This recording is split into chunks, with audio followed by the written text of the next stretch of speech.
This summer is the hottest In z besedo ever in sliko since smo the zdaj že systematic v temperature festivalni dvorani measurements na were Bledu, introduced. govori predsednik The weather is slovenske becoming vlade extreme. Miro Cerar.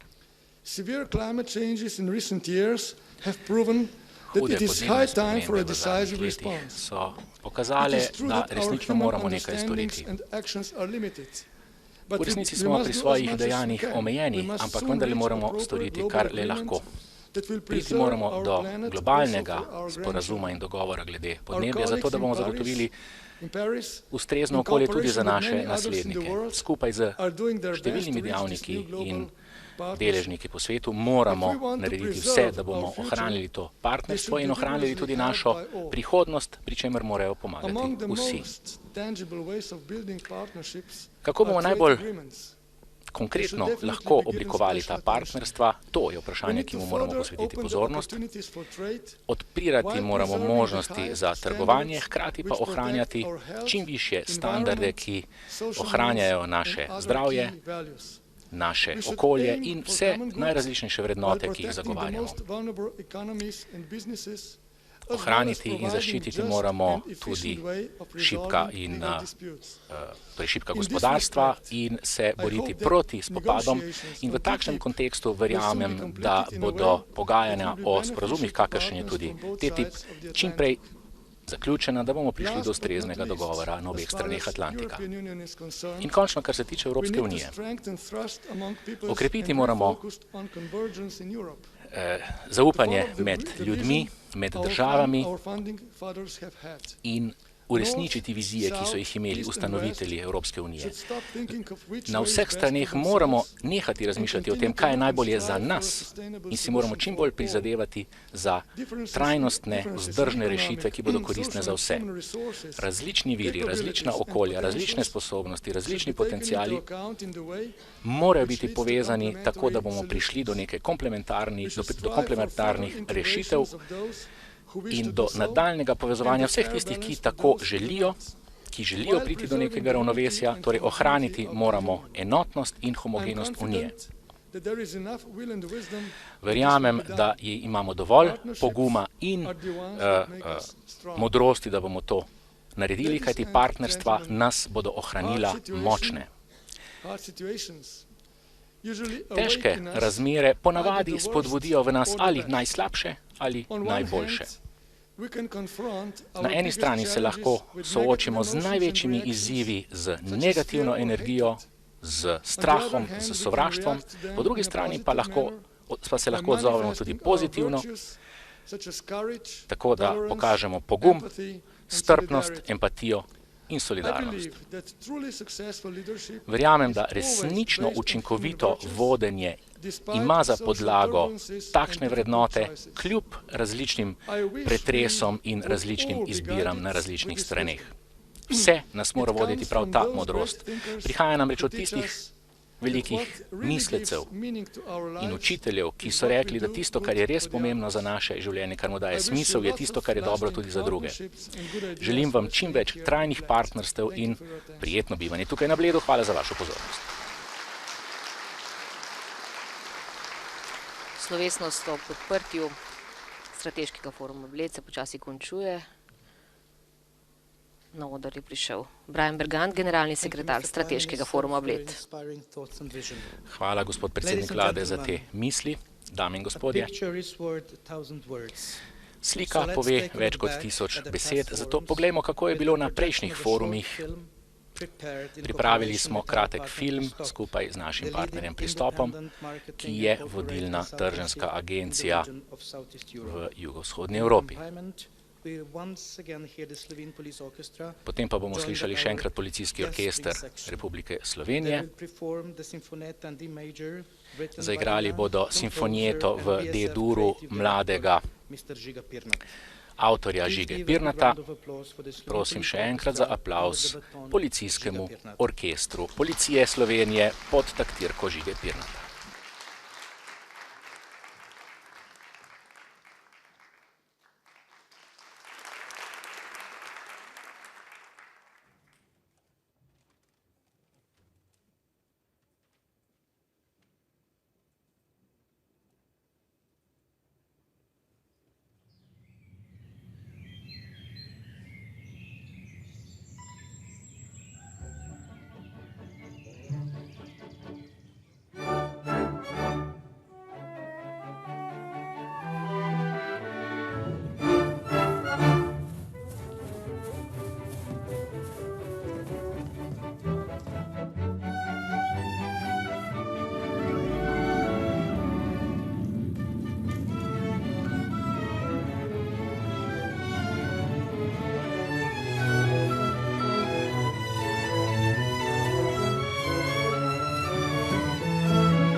naslovili razpravo, ki je pred nami. Razpravo bo vodil dr. Nick Gowing, mednarodni komentator in novinar ter gostujoči profesor na Univerzi King's College v Londonu.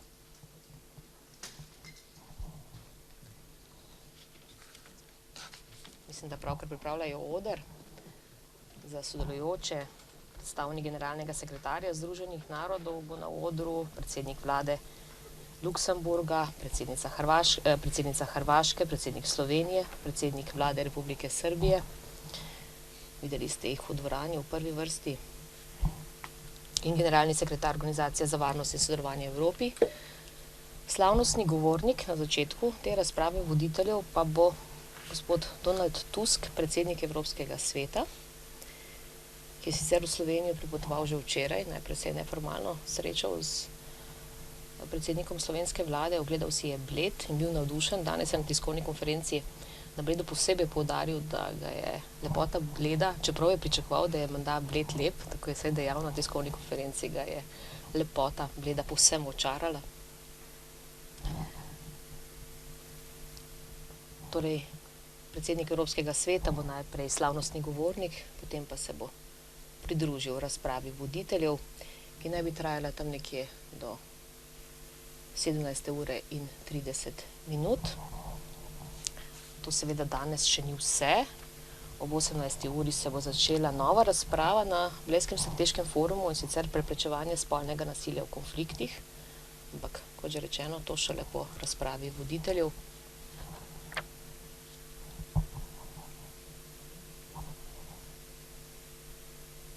Tako, slišite, priprave potekajo v dvorani. Dovolite, da se zahvalim vsem, da ste prišli na Bled. Vaše znanje je neobhodno potrebno za uspeh tega foruma. Želim vam veliko ustvarjalne razprave, odprte razprave, veliko inovativnega razmišljanja in prijetno bivanje v Sloveniji. Moj čas je potekel, tako da zdaj z veseljem predajam besedo dr. Nicku Govingu, mednarodnemu komentatorju in gostoječemu profesorju, ki bo prevzel panel voditeljev, ki ima naziv Nov svetovni red. Gospe in gospodje, pozdravite našega moderatorja, dr. Nicka Govinga, in naj se strateški forum Bled leta 2015 začne. Hvala lepa.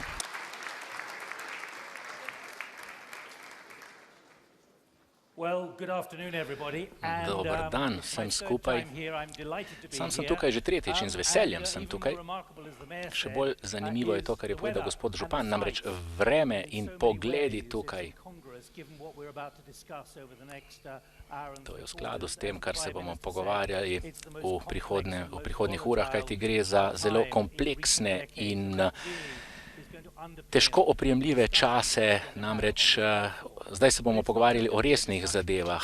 Ne bo šlo za razpravo, ampak za pogovor, kajti rad bi vas vključil že od začetka v ta pogovor. Namreč številni med vami ste zagotovo, ki bi si želeli kaj pripomniti, in če bi lahko tule stvari še nekoliko bolje osvetlili, bom še lažje videl, s kom se lahko pogovarjam. prihajajo gostje na oder, bi vam pa rad povedal nekaj, namreč uporabite svoje pametne telefone in tablične računalnike, zato zdaj stojim tule pri računalniku, namreč lahko pomagate pri oblikovanju dnevnega reda današnjega pogovora. Tamle zgoraj vidite, tisti, ki ste tukaj, ali pa če stvari gledate na televiziji, vidite tukaj nekaj naslovov in namigov, kje se lahko oglasite. Na ta način boste lahko prispevali k dnevnemu redu po tistem, kar bo povedal gospod Tusk. Ker morda bomo prišli do kakšnih tem, na katere ni pomislil nihče. Imamo pa tukaj 7 tem, glavnih tem. Torej, ne zadržujte se do konca, pridite naprej čim prej, čim hitreje. Na ta način bomo potem lahko resnično delovali in se pogovarjali na način in o stvarih, o katerih mislite, da se je treba pogovarjati. Pogovarjali smo se o migracijah, o dogajanju v Ukrajini. V zadnjih urah je prišlo do incidenta pred parlamentom v Kijevu. Torej, vse te stvari je treba upoštevati. Pred nekaj leti si jih nismo mogli zamisliti, zdaj pa. Kaj pa je v prihodnosti? Kakšne so dileme? Koliko sodelovanja je mogočega? Seveda v času 70. obletnice od druge svetovne vojne, od ustanovitve Združenih narodov, 40 let po Helsinški listini in seveda 20 let po grozljivih dogodkih na tleh nekdanje Jugoslavije. Vsi veste, vsi vemo, zakaj gre, ampak lahko, da se za vogalom dogaja še kaj nenavadnega. No, orkester se je zdaj umaknil, vzeli so vse svoje s sabo, zato zdaj lahko gremo naprej in lahko povabim paneliste z najvišje ravni. Zato naj na oder povabim osebnega zastopnika generalnega sekretarja Združenih narodov, gospoda Kristjana Frisbacha. Je izvršni sekretar ekonomske komisije za Evropo Združenih narodov v Ženevi. Drugi, gospod Lamberto Zanjer, mislim, da ste ga že videli, torej veseli me, Lamberto, da si tukaj, generalni sekretar Organizacije za varnost in sodelovanje v Evropi, vse, ki se sooča s toliko izzivi, še posebej v Ukrajini. Potem predsednik vlade Republike Srbije, gospod Aleksandar Vučić.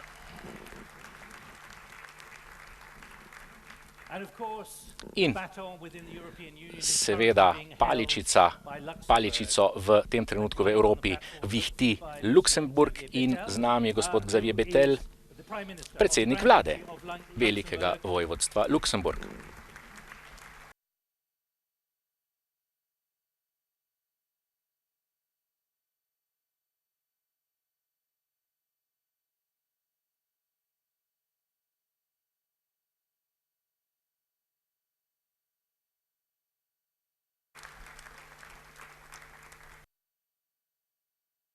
Govor, ne za razpravo. Imam sicer 7 opomb že tule pred sabo, ampak vi ste tisti, ki mi morate pomagati ustvariti ta dnevni red. Smo pa v težkih časih in zato prosimo gospoda Tuska, predsednika Evropskega sveta, da pove svoje besede. To bo edini govor, zato vas prosim, da se oglasite, gospod Tusk.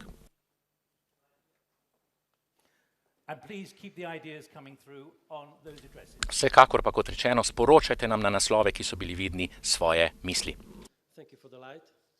Najlepša hvala za luč in hvala tudi za dobrodošlico. Gospe in gospodje,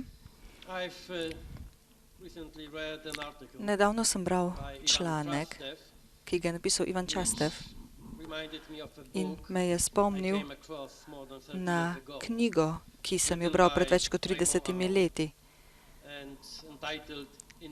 Njen naziv je V bran dekadentne Evrope. Takrat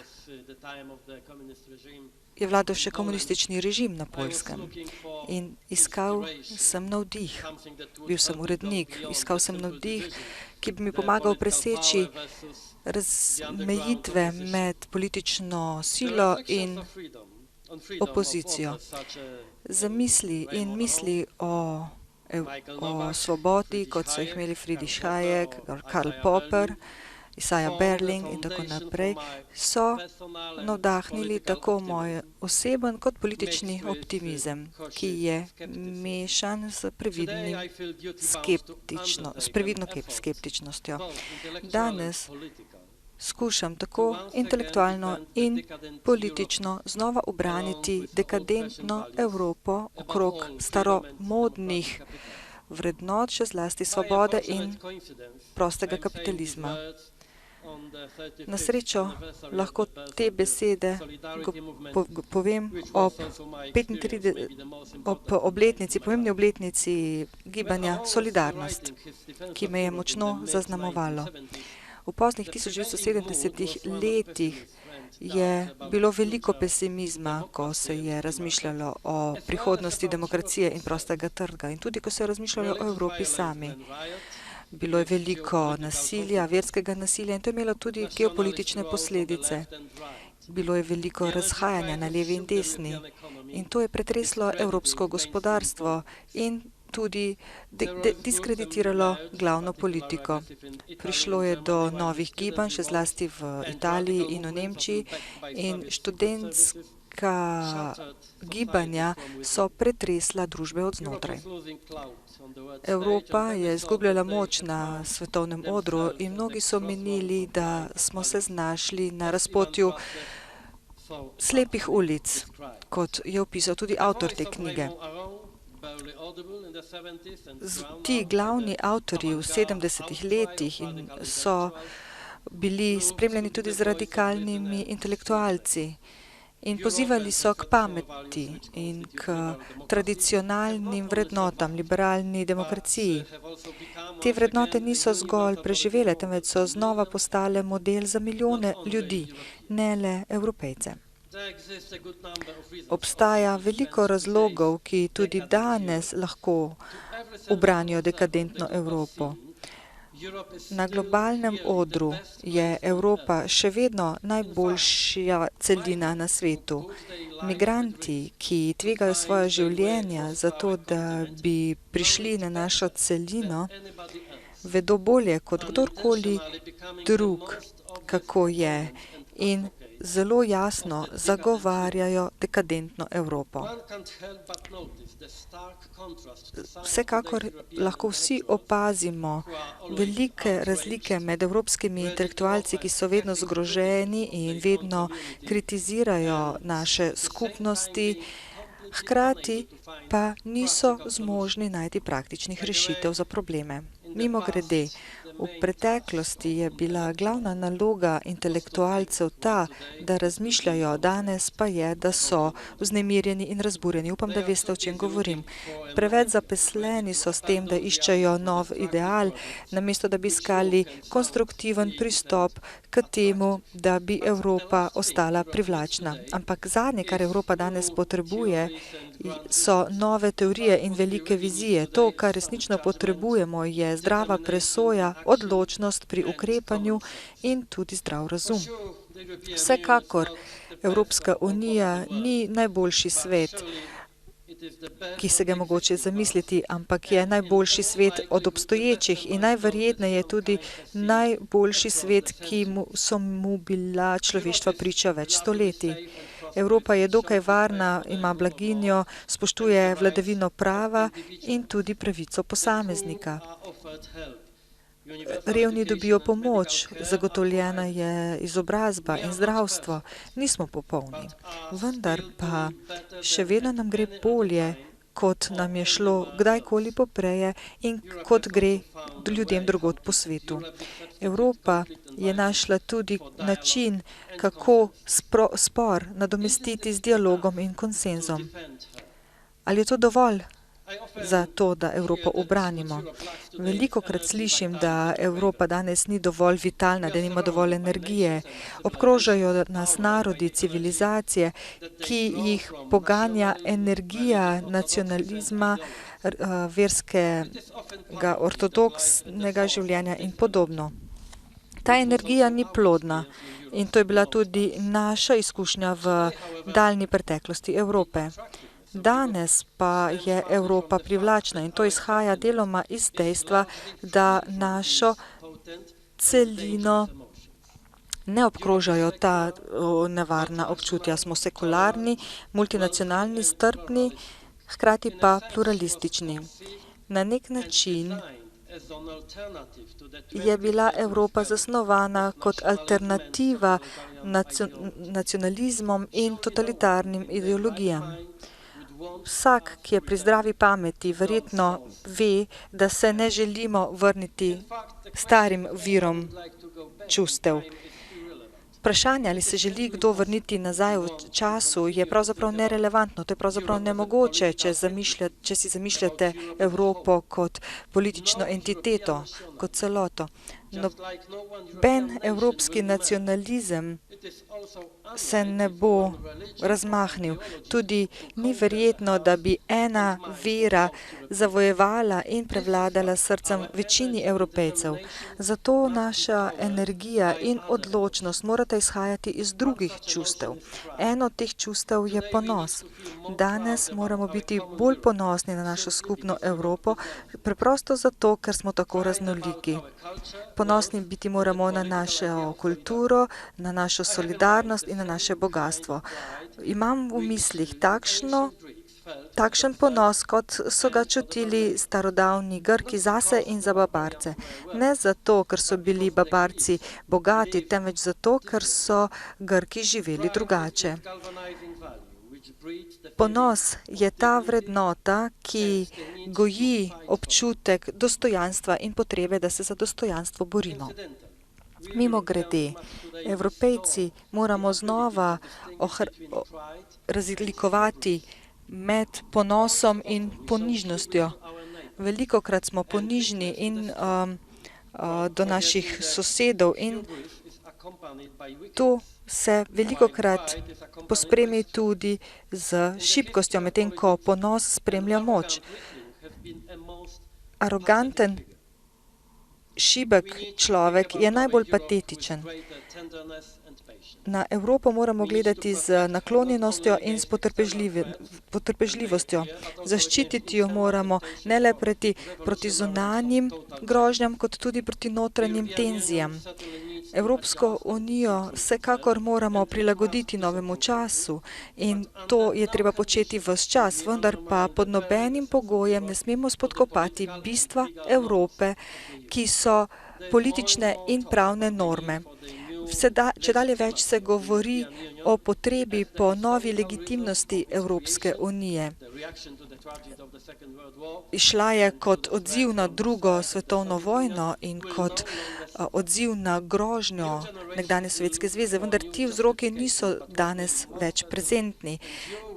Danes je treba zagotoviti pozitivno legitimnost tega, kar smo in tega, kar si želimo biti v prihodnje. In ne dvomim, da si vsi želimo ostati svobodni in strpni državljani nacionalne države, ki je združena v Evropski uniji. Če bomo spoštovali naše vrednote, bomo imeli varno prihodnost. Zato pa moramo biti modri. To je najbolj dragocena vrednota politike. Namesto, da bi se osredotočili na dolgoročno načrtovanje, moramo ostati v formi.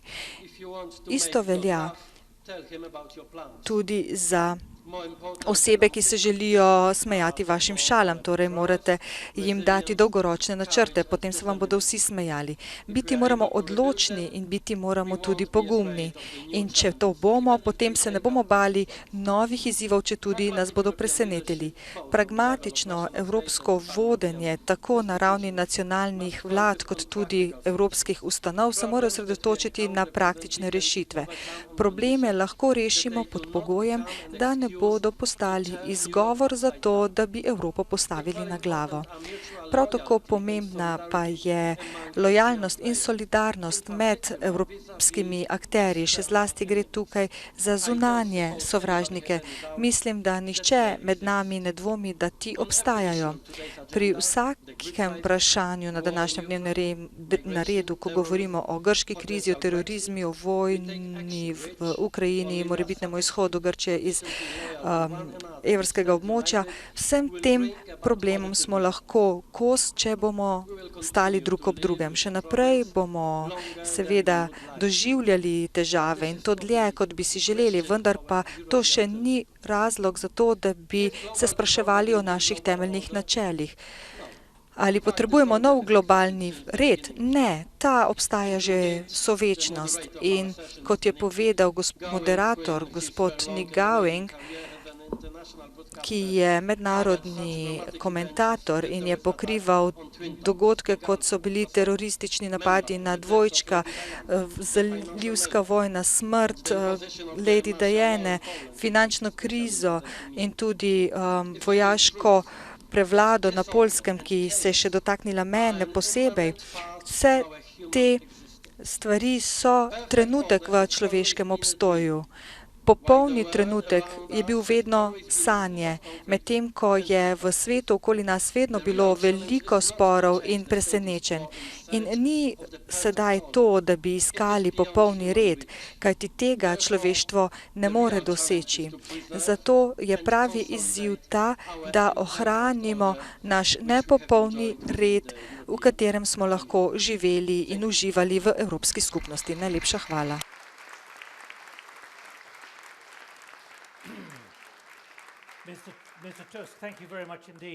Hvala lepa. Kar bi zdaj rad storil je, da povzamem nekaj zadev, ki ste jih omenili in da pri tem povabim tudi komentatorje. Tu je nekaj pomembnih sporočil. Namreč, pri tem, ko imamo velike ambicije, govorili ste o naklonjenosti in potrpljenju, hkrati pa o moči in modrosti. Kot ste rekli, vedno pa je obstajal tudi nered. Torej, kar zdaj, s čimer smo zdaj soočeni, so omejitve naših partnerstev. Ali to, kar zdaj počnete, ali to občutite kot omejitev? Ne, mislim, da tu ne gre za omejitve. Namreč, uporabiti moramo svojo domišljijo. Namreč, če se strinjamo z vami, da so omejitve nekaj objektivnega, potem nimamo možnosti, da bi rešili svoje probleme. Prepričan sem, da ko govorimo naprimer o migracijah in tudi v zvezi z Ukrajino, to so zagotovo nove stvari za Evropo in Evropa je zelo kompleksen politični organizem kot številne druge organizacije, organizmi na svetu, Združeni narodi, Ruska federacija, Kitajska in tako naprej. Zato ves čas poudarjam naslednje. Pomembno je, da smo čim bolj potrpežljivi, kot Evropejci namreč. Kajti potrebujemo tudi kompleksne metode in kompleksnejše, bolj zapletene metode in rešitve kot naši partnerji po svetu. Naprimer, ko govorimo o migracijah. Če želimo biti kot vedno tolerantni, strpni in učinkoviti, odprti in samozadostni, skratka, danes lahko vidimo, da obstaja velik prostor med madžarskimi pobudami, naprimer, kar se tiče tega obrambnega zidu na meji s Srbijo. In na drugi strani ta nemoč v Kaleju, na italijanskih obalah in tako naprej, ko vidimo na tisoče migrantov, ki prihajajo. Ampak kar je gotovo, za Evropo je najpomembneje danes, da najde neko umestno srednjo pot. In to ni lahko.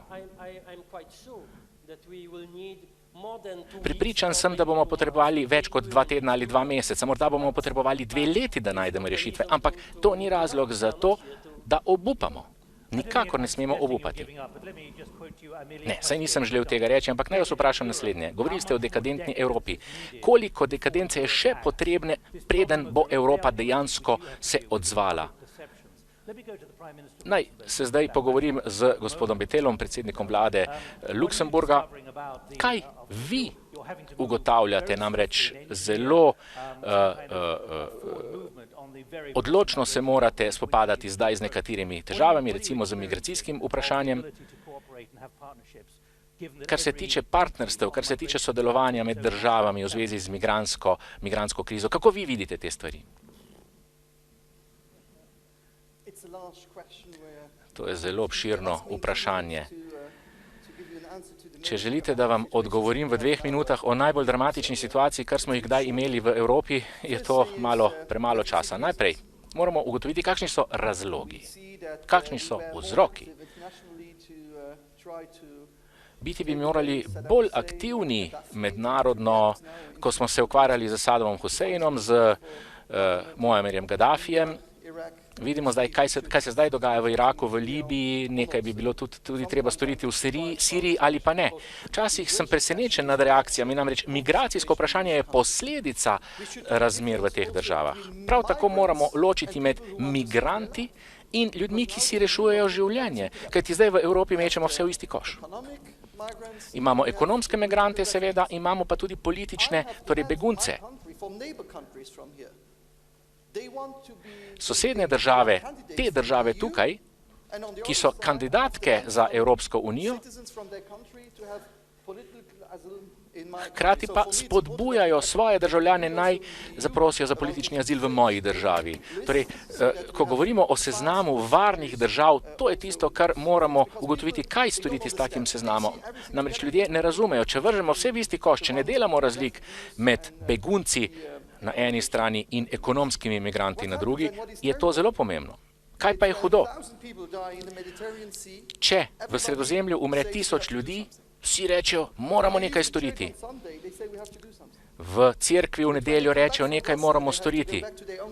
Potem pa pridejo ljudje nazaj v svoje države, pa rečejo, ja, že, ampak veste, je treba ugotoviti, kako in kaj ti tam pa čutijo pritisk v svoji državi. Takrat so pa občutja nekoliko drugačna in zato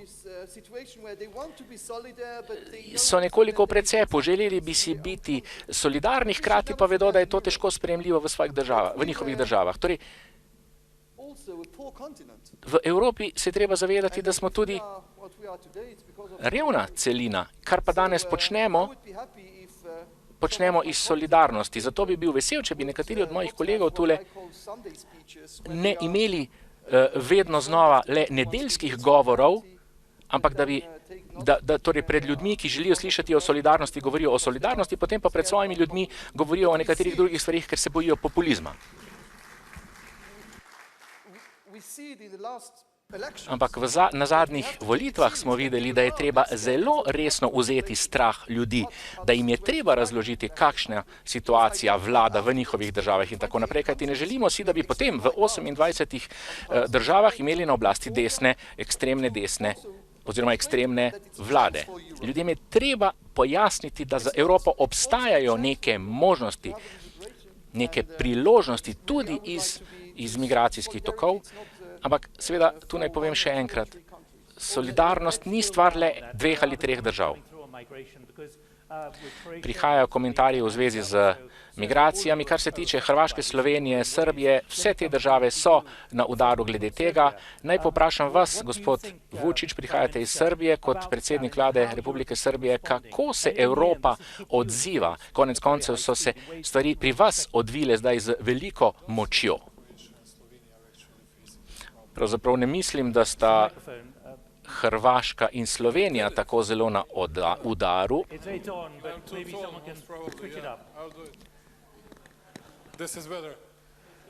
No, takole bo bolje.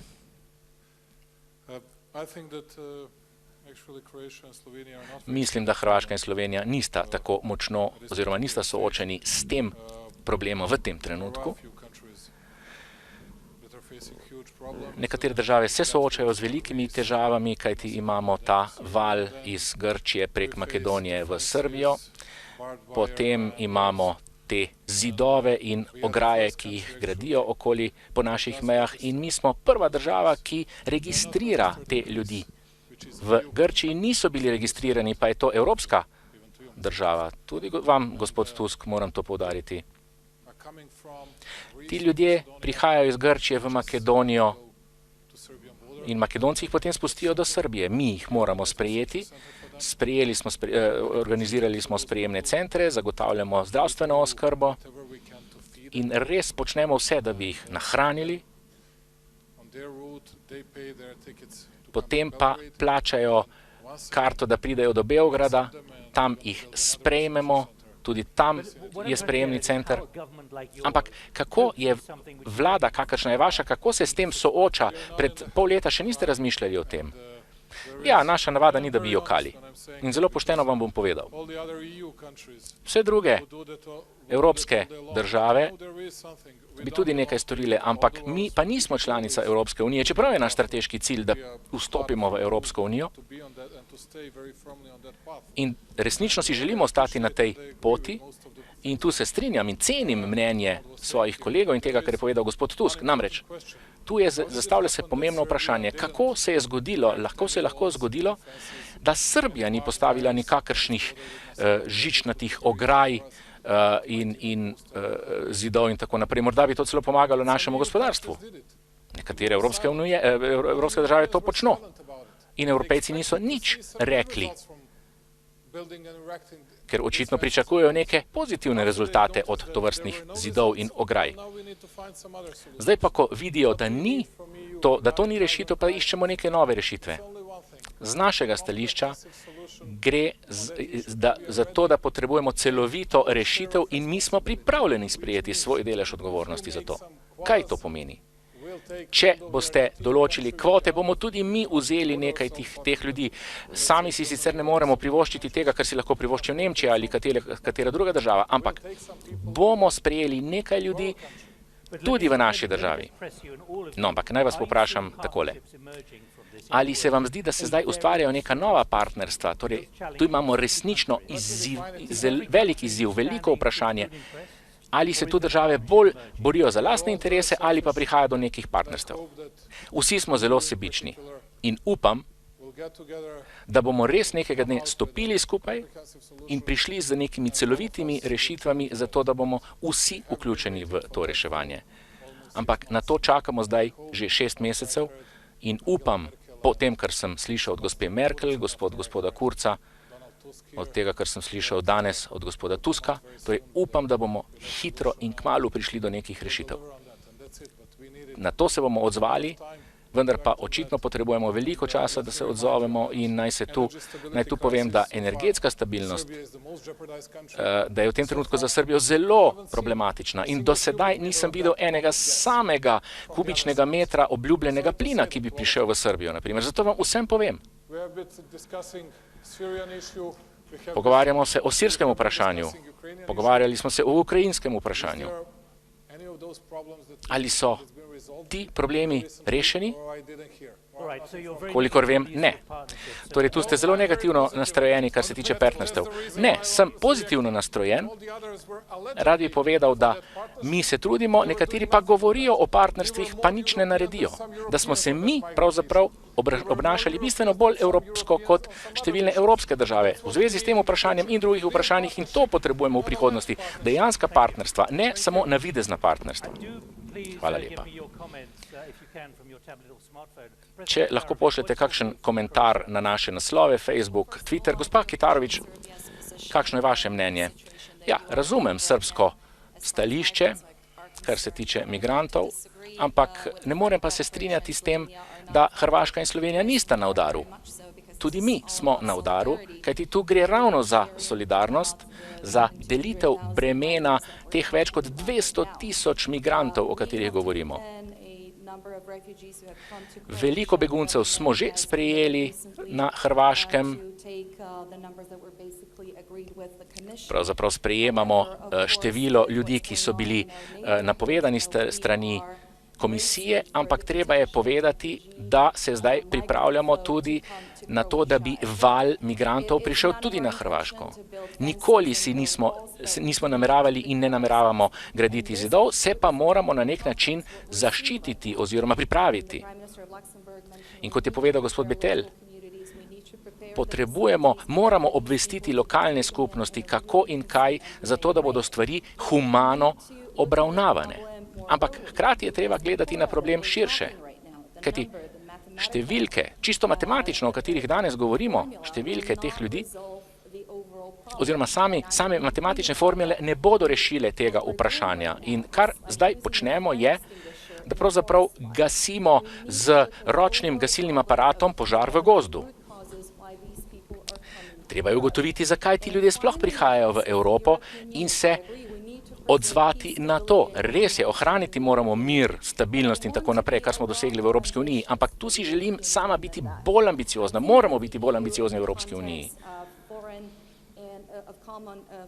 Ko govorimo o skupni zunanji in varnostni politiki, potem so tu še nekatere druge politike, okoljska politika, torej vse to moramo početi skupaj z Združenimi narodi, ravno zato, da bomo odpravili osnovne razloge, vzroke, zakaj ti ljudje odhajajo iz Bližnjega vzhoda in iz Afrike. Ali se strinjate, da so bile države sebične tukaj?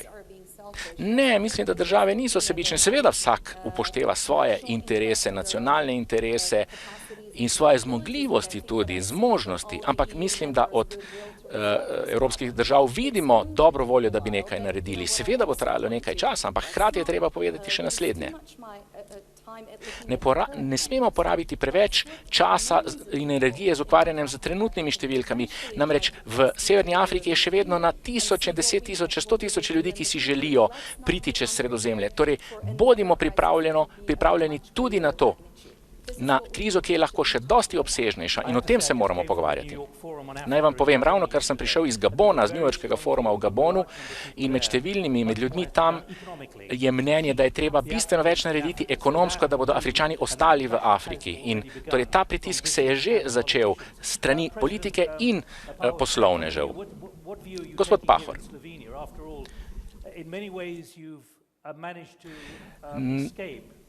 Pravzaprav do zdaj ste se že nekoliko izognili velikemu učinku, ampak kakšen je vaš pogled na politiko tukaj? Namreč nismo še videli, kako se stvari odvijajo. Torej, kaj menite vi o tem? Torej, vsekakor zagovarjam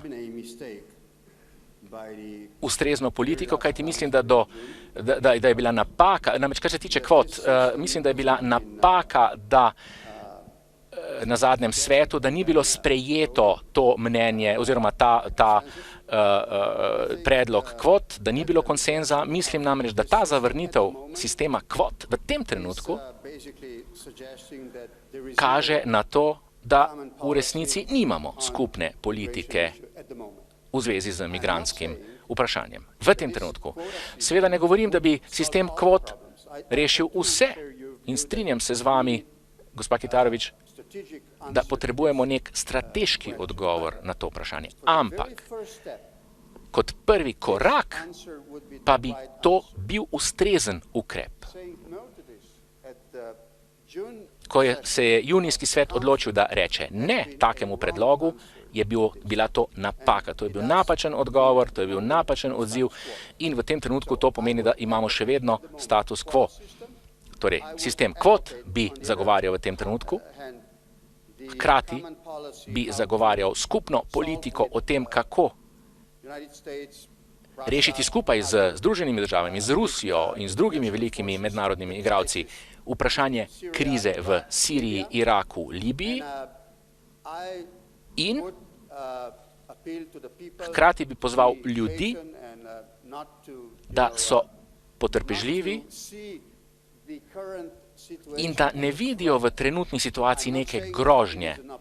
Ne trdim, da je to priložnost, ampak pravim, da gre za stvarnost, realnost je taka in zato je zdaj pravi trenutek za Evropo, da pokaže, da gre za obvladljiv problem. In mislim, da bi sistem kvot bil prvi zelo dober odgovor na to. Vidimo, da številni ljudje niso prepričani nad tem, kar se dogaja, torej tudi kar se tiče strank ob robu. Torej naj povem še eno stvar v zvezi z Evropo. Evropa temelji na res velikih idejah sprave recimo. Mislim, da je to osnova Evropske unije.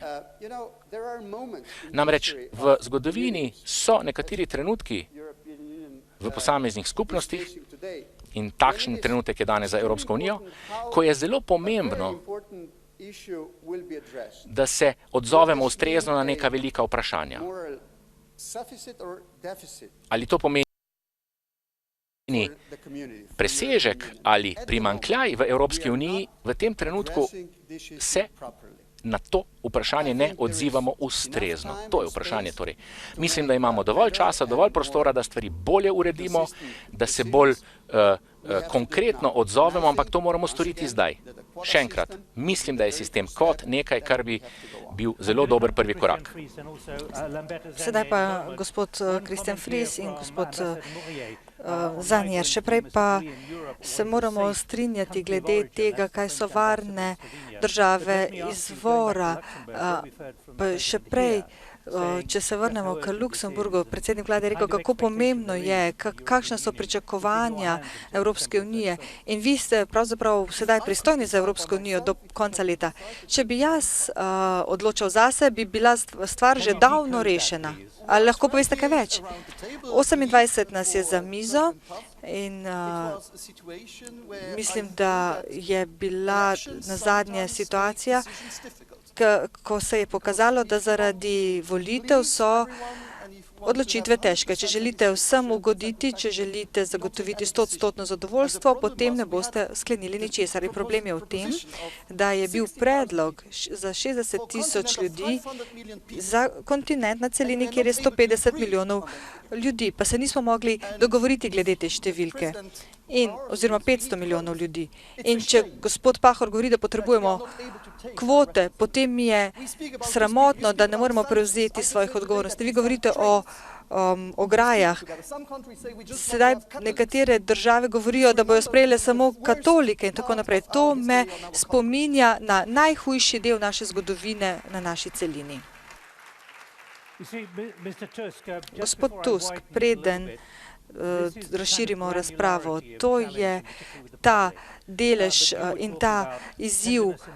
Govorili ste, da je Evropa takšna, da moramo biti skupaj močni in modri in da si to želite na srednji rok, vendar pa imamo tukaj težave z verodostojnostjo. Kako bomo to premagali? Kot prvo, imamo sistem kvot, ki pa ni obvezen, je pač prostovoljen. In razlog za to je, da je solidarnost brez obveznosti manj učinkovita, kot bi si želeli. Po zaslugi angažiranja naših partnerjev, tudi predsednika vlade gospoda Betela, pa je zdaj predsedstvo precej učinkovito, ko govorimo o kvotah za preselitev, imamo sedaj več ponudb, kot smo menili, da jih bomo imeli. In ko govorimo o premestitvi, to ni dovolj in vemo tudi, zakaj ne. Kajti dejstvo je, da je vzdušje med politiki in med elitami v Evropi zelo strpno in zelo odprto, ko govorimo o migrantih. Vendar pa je v jasnem nasprotju z vzdušjem med običajnimi ljudmi, še zlasti v vzhodni in srednji Evropi. Veste, kaj želim povedati? To je bil eden najpomembnejših argumentov v naših sporih, tudi junija. Predsedniki vlad in predsedniki držav so nam povedali, da imajo pač nekateri izmed njih pred sabo volitve. Kaj to pomeni? Da večina prebivalstva v Evropi je skeptičnega, ko govorimo o obveznih kvotah. In povsem prepričan sem, da je razlog za to v tem, da je to za mnoge izmed njih nova izkušnja. Govorim torej o množičnih migracijah in priseljevanju. Se bojim, ampak sam sem isto izkusil tudi v Evropskem parlamentu. Zelo preprosto je izkazati solidarnost, ko imaš nagovor. In zelo preprosto je reči, da si pripravljen žrtvovati nacionalni interes in da si zelo odprt. Spomnim se govora mojega kolega iz ene od najpomembnejših ustanov v Evropski uniji, da moramo odpreti ne le okna, temveč tudi vrata migrantom. Prav, vse to zveni zelo privlačno in zelo evropsko, vendar pa moramo danes ukrepati ne le s čustvi in dobrimi nameni, temveč moramo izkazati, da smo kos dramatični resničnosti. Danes več kot 70 milijonov ljudi je razseljenih po svetu. Za večino, za mnoge izmed njih je končni cilj Evropa. Govorimo o kvotah, o 40 tisoč ljudeh. Ali je to problem za Evropo? Vsekakor ne. Nemčija je pripravljena dati azil skorajda milijonu ljudi. Torej, to ni problem. Tudi za Hrvaško, Slovenijo, Francijo, Poljsko, 40 tisoč ljudi ni problem, to vemo. Največji problem je to, da je treba oblikovati nove politike. To pomeni tudi, da potrebujemo politiko za preseljevanje, za premestitev, tudi politiko za zadrževanje ljudi. Treba je zagotoviti sodelovanje z afriškimi državami, z Egiptom.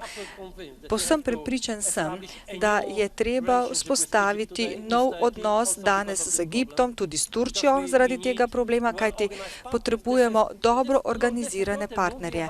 To ni zgolj film o nekih lepih mislih in zamislih. Gre za dramatično prakso in je nekaj novega za nas, kajti trgovanje z ljudmi in tihotapljenje teh ljudi je ekvivalentno množičnim pobojem, množičnim umorom. In s tem se moramo vsekakor najprej spoprijeti. Treba se je najprej spopasti z tihotapci ljudi. In to je obveznost na nacionalni ravni, to je obveznost nacionalnih vlad. Naj razširimo to, skoraj da 30 minut že govorimo, ne bomo rešili tega vprašanja, vendar pa govorimo o spopadu in partnerstvu v novem redu. Skušamo dobiti občutek, kakšni so izzivi, s katerimi se soočate iz minute v minuto, ko se odvijajo in razvijajo te krize. Tudi druga dva govornika sta se nam pridružila in rad bi slišal, kakšne so izkušnje OECD, kakšna je izkušnja gospoda generalnega sekretarja Lamberta Zanjera, kajti to, kar ste počeli v Ukrajini, je pravzaprav utrdilo pomen OECD, ampak pravzaprav je to sedaj huda kriza ob migracijah. Imeli ste tudi veliko preseljevanja v vzhodni Ukrajini. Ljudje so silili, da so se selili in so jih razlastili in tako naprej. Kaj ste se naučili iz tega v zadnjih 18 mesecih? Kaj ste ugotovili glede tega, ali je mogoče oblikovati partnerstva ali pa je v tem novem redu le še več spopadov, pa naj je to všeč komorkoli ali ne? Ja, tudi jaz bom vzel mikrofon v roke. Dejansko imamo več spopadov. V geopolitiki vidimo, da je odločanje postalo težje, da se brani tudi pravila odnosov v mednarodni skupnosti. To je danes težje in tudi različna tolmačenja teh pravil obstajajo. Vendarle pa smo soočeni z novo situacijo. Imamo hibridne konflikte in zato moramo naša orodja temu prilagoditi. Seveda menim, da ko gledamo, kakšna so varnostna vprašanja, da moramo sodelovati in graditi koalicije. Okrepili smo mednarodno skupnost in imamo tudi močne institucije, te smo oblikovali, vendar pa jih moramo sedaj prilagoditi tako, da bodo kos razmeram, ki so se oblikovale, ki smo jim danes priča.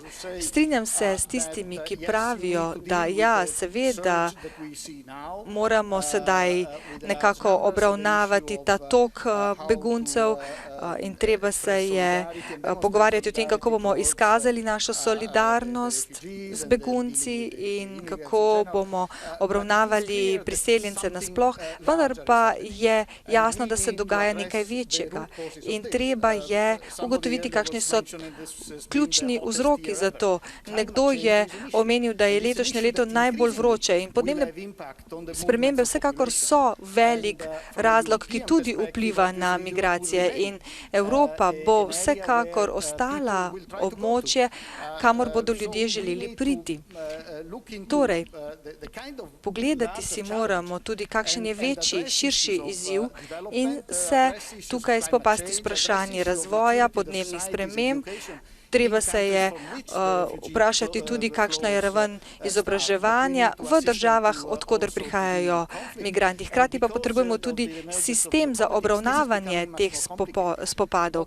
In zaradi vsega, kar se danes dogaja, je vse to postalo bolj zapleteno. V Ukrajini vidimo, da se dogaja prav to zaradi tega, ker je težje obravnavati odnose med državami v regiji. Vendar pa to pomeni tudi določene posledice za to, kako potem mednarodna skupnost ravna in se pogovarja s Sirijo, naprimer. Potrebujemo več konfrontacij, kar potem predstavlja oviro. Kaj pa vi menite o tem, kaj se dogaja v Ukrajini? Kakšne so zmogljivosti ustanov? Če se spomnimo tega, kar je povedal gospod Tusk pred 45 minutami, da mora biti Evropa močna in pametna in kako potrebujemo potrpljenje. Kje vi vidite tukaj prave izzive, kakšne so tenzije v Ukrajini in drugod, kjer deluje OECD in OVSE? Ali kakšna je zmožnost mednarodnih ustanov, da tukaj tvorijo in oblikujejo partnerstva?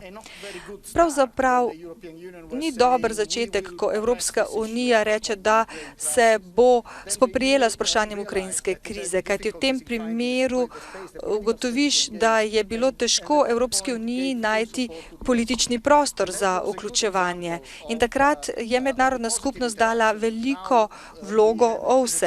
In sedaj imamo zelo močno podporo tudi strani Evropske unije z vidika osebja, vozil in proračuna. Vendar pa to deluje samo zaradi celovitega pristopa, vključujočega pristopa. Tukaj imamo torej Ukrajino, Rusijo, vsi sodelujejo pri reševanju tega spora. Zato nam je uspelo tukaj v ta proces vključiti vse in ne uvažamo politične agende samo ene države v reševanje tega spora. Zato potem lahko tudi uspešno ukrepamo.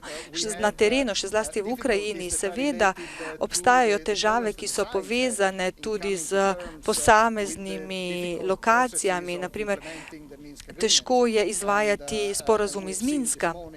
Danes zjutraj smo bili priče demonstracijam v Kijevu, še vedno imamo tudi težave v odnosih s separatisti. Enega od brezpilotnih letal so se streljili nad območjem, ki ga obvladujejo separatisti. Torej, tudi ti ljudje ne spoštujejo vloge mednarodne skupnosti, prav tako so ugrabili več predstavnikov OVSE in to za daljša obdobja. Torej, tudi mi sami se iz dneva v dan učimo, kako se spoprijemati s to situacijo. Ampak eden od interesov oziroma eden od partnerjev vas pri tem sploh ne spoštuje. Eden, ki ga morate upoštevati v Ukrajini, vas ne spoštuje. Ja, to vsekakor je problem, s katerim smo soočeni. Tukaj imamo oziroma skupino ljudi, ki se ne povezuje z znanimi separatističnimi gibanji, vendar pa moramo tudi njih vključevati, če želimo rešiti problem. Vendar pa lahko mi zgolj lajšamo proces med Ukrajino in ljudmi, ki živijo na separatističnih teritorijih. Naj to razširim, kajti Kristjan zelo potrpežljivo čakate na svojo besedo, ampak tudi v OZN ocenjujete razmere v Evropi in predsednik OZN oziroma generalni sekretar OZN pravi, da se mu je strlo srce, ko je videlo, kaj se dogaja ob teh migracijah. Ali obstaja možnost za več partnerstva ali pa pričakujete, da bo prišlo le še do več spopadov? Kako vi to vidite v OZN, če stopite korak nazaj? Kaj menite, da bo končni rezultat za gospodarstvo, ne zgolj zaradi demografičnega izziva, ki obstaja v številnih evropskih državah? Ja, pravzaprav mislim, da se moramo ob vseh teh obletnicah spomniti, zakaj je prišlo do ustanovitve OZN. Zaradi druge svetovne vojne in tudi zaradi največje begunske krize, ki je bila Evropa priča. Takrat so ljudje stopili skupaj in so oblikovali najmočnejšo vizijo in današnja mednarodna arhitektura je bila pravzaprav postavljena na ruševinah druge svetovne vojne. Danes vidimo več kriz po svetu, vidimo spopade, spore, vidimo gospodarske krize in priča smo tudi podnebnim spremembam.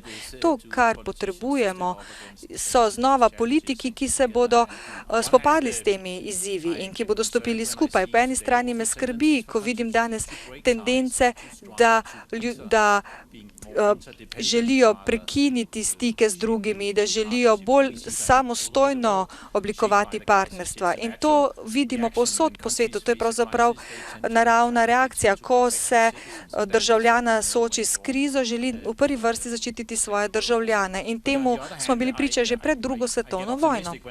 Po drugi strani pa sem optimističen, ko vidim OZN, kajti v OZN prihajajo svetovni voditelji in to v številkah in bolj množično kot veliko let poprej. Seveda bomo sedaj, upam, podprli agendo za trajnostni razvoj in to je zame razlog za optimizem, kajti cilji za trajnostni razvoj so agenda, ki je najbolj ambiciozna agenda človeštva. Lahko, da bomo prva generacija, ki bo izkoreninila revščino in mislim, da smo tudi zadnja generacija, ki lahko karkoli stori v povezavi s podnebnimi spremembami, preden nam te uidejo povsem iz rok. Skratka, te ambicije so visoke in te me navdajajo potem tudi z upanjem, da bomo kos številnim krizam, o katerih danes govorimo. Kajti to je prvič agenda, ki povezuje vse tri dimenzije trajnostnega razvoja. Gospodarski razvoj, socialno zaščito in okoljsko reševanje vprašanj. In kot prvič je v to vključena tudi še perspektiva miru, kajti s tem postajajo ti cilji soglasni. In to je ključno, kajti kot smo že velikokrat slišali, če ni gospodarskega razvoja, ne bomo mogli zagotoviti miru. In prav obratno, brez miru ne bomo mogli zagotoviti in priti do gospodarskega razvoja. To je velika agenda, ki je tik pred nami in je zelo ambiciozna in upam, da bo vsaka država na svetu in še zlasti v tej regiji se zavezala tem ciljem, kajti to je tudi rešitev za migracijsko krizo, za težave, ki smo jim priča v osrčju Evrope in ki za te spopade. Vsekakor je to velik problem. Tudi Lamberto Zanier se sooča v Ukrajini z političnimi težavami, ki vplivajo na številne ljudi. Ampak razširimo zdaj pogovor, kajti omenili ste podnebne spremembe. Kakšna je trenutna ocena, vaša ocena za možnost, da bi se oblikovala nova partnerstva pred podnebno spremembo leta v 2021. Skratka, sedaj v tej razprave vstopajo tudi poslovneži. Ja, bil sem že na COP-u 15, ni bil to zelo velik uspeh. Zdaj govorimo seveda o COP-u 21 leta 2015. Ja, takrat se je govorilo veliko o tem, torej v Kopenhavnu smo govorili točno o tem, da moramo stvari obrniti, da moramo namesto govorjenja o kvotah, o ovirah in tako naprej, moramo govoriti o zgodovinskih ambicijah zelene rasti, da moramo stvari torej preokreniti in dobiti na svojo stran tako podjetja kot posameznike, da bodo dejansko nekaj vlagali v boj proti klimatskim podnebnim spremembam. In to se je zgodilo in zato sem vesel te letošnje konference v Parizu. Namreč podjetja po celem svetu danes vidijo, da je to v resnici priložnost, namreč da se da vlagati v nove vire energije, v zeleno rast, v trajnostne vire, da to tudi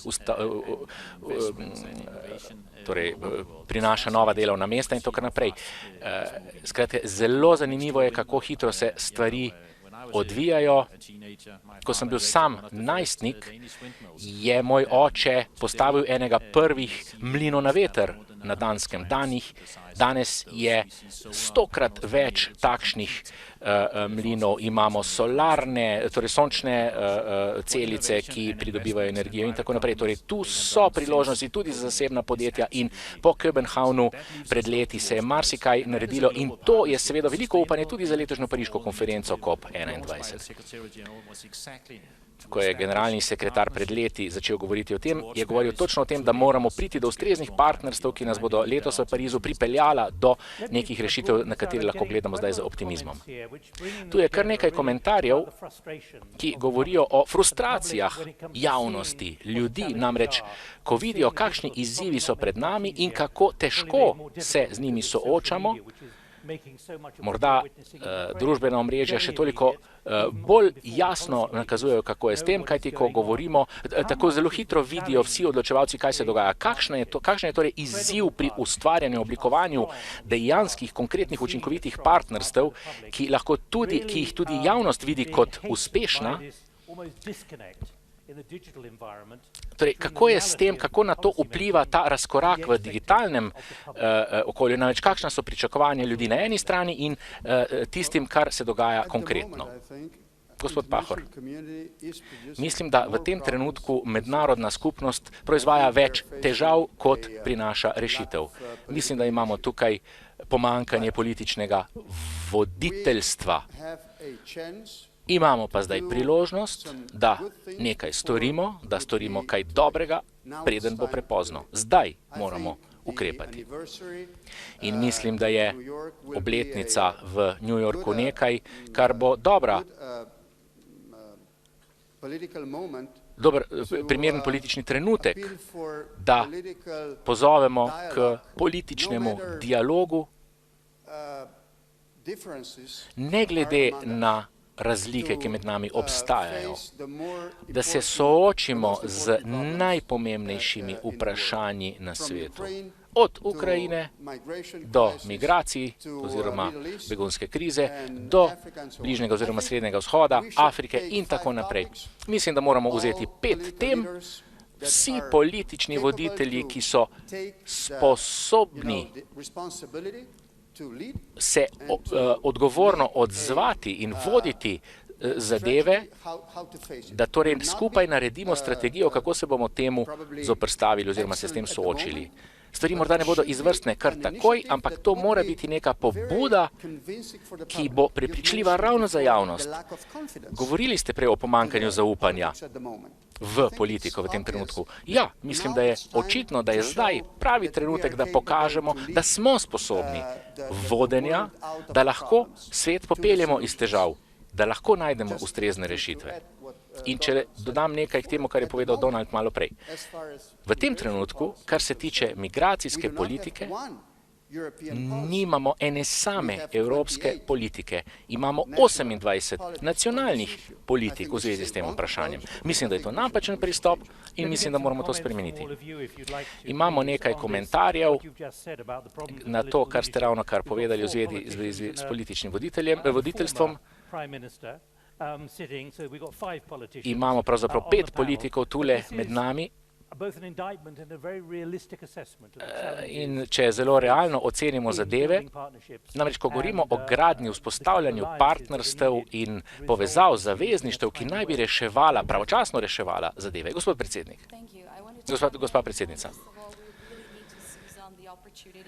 res je, izkoristiti moramo priložnosti, ki jih ponujajo cilji za trajnostni razvoj in najti neke dolgoročne rešitve. Kar se pa tiče partnerstev in govorili ste o družbenih omrežjih oziroma socialnih medijih, to je izziv. Zagotovo lahko prek tega pošiljamo najrazličnejše informacije, ki potujejo tako rekoč z hitrostjo, svetlobno hitrostjo, potem, ko pritisnemo na svojo tipkovnico. To uporabljajo tudi številni nedržavni akterji, ki na ta način seveda širijo svojo propagando in na ta način prihaja tudi do težav v zvezi z migracijskimi politikami v Evropi. Hkrati pa je to priložnost, da torej digitalne medije uporabimo za programiranje hitrejšega ustvarjanja partnerstev med državnimi in nedržavnimi akterji, mednarodnimi in nacionalnimi institucijami, organizacijami. Mediji tukaj lahko tudi spodbujajo strpnost, spodbujajo različne rešitve, ki jih iščemo, recimo, oziroma ki jih iščemo že v New Yorku in jih bomo iskali v Parizu in tako naprej. In ko govorimo o partnerstvih, tu ne gre le za partnerstva med državami. Zagotovo v Evropski uniji zame gre tu predvsem za enakopravnost partnerjev. Gre tudi za partnerstva z Združenimi narodi, z Združenimi državami, z OECD-jem, OVSE-jem in tako naprej, z nevladnimi organizacijami, s posamezniki.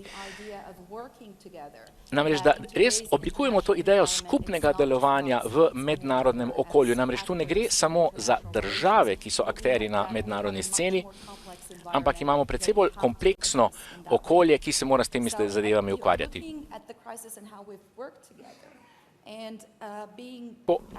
Če pogledamo na krizo in kako smo se na njo odzvali, kako je recimo z Ukrajino, je treba povedati naslednje.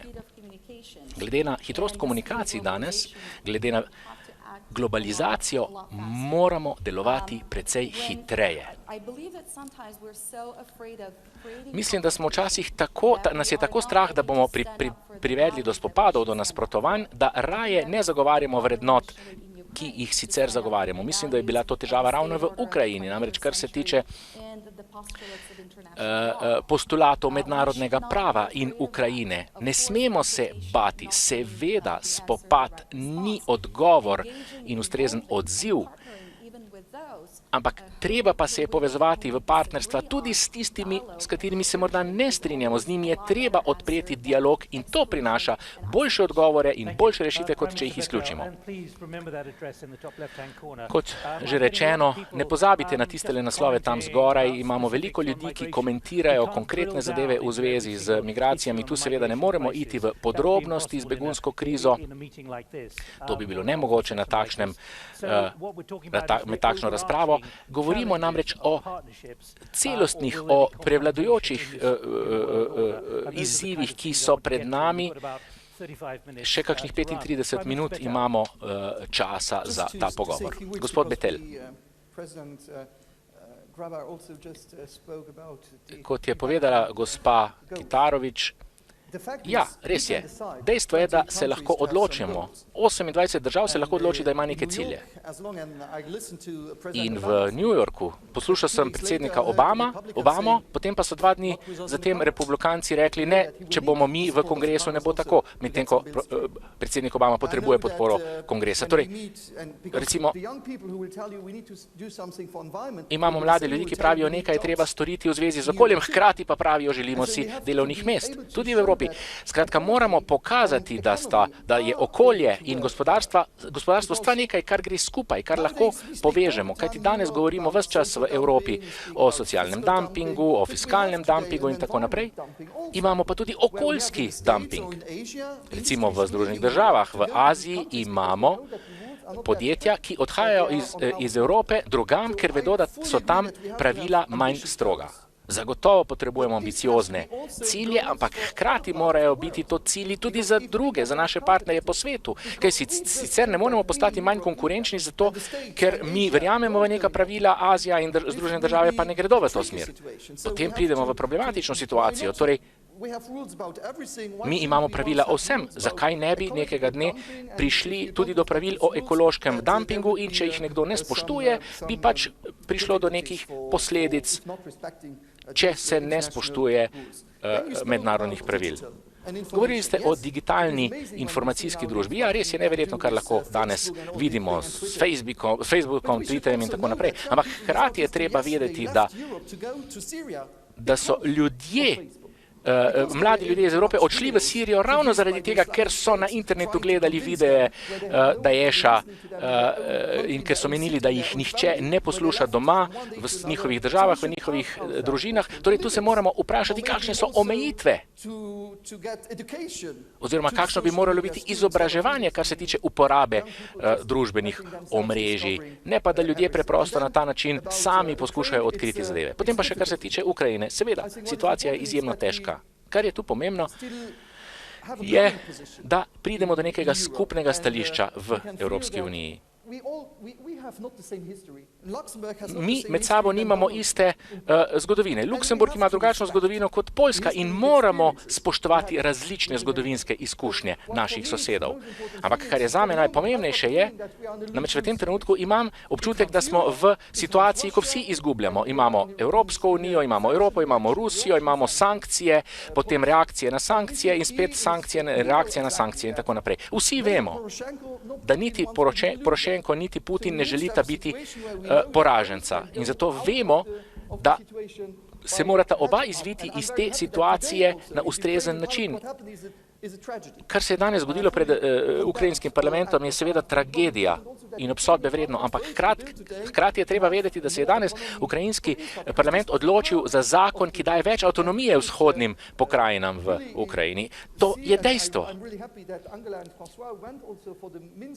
In vesel sem, ko govorimo o sporazumih iz Minska. Zagotovo bodo še novi sporazumi iz Minska, ampak tu se moramo držati tistih pogojev, ki so jih takrat zapisali, da bomo prišli do položaja, v katerem bodo vsi zmagovalci, ne pa vsi poraženci. Govorili ste tudi o voditeljstvu.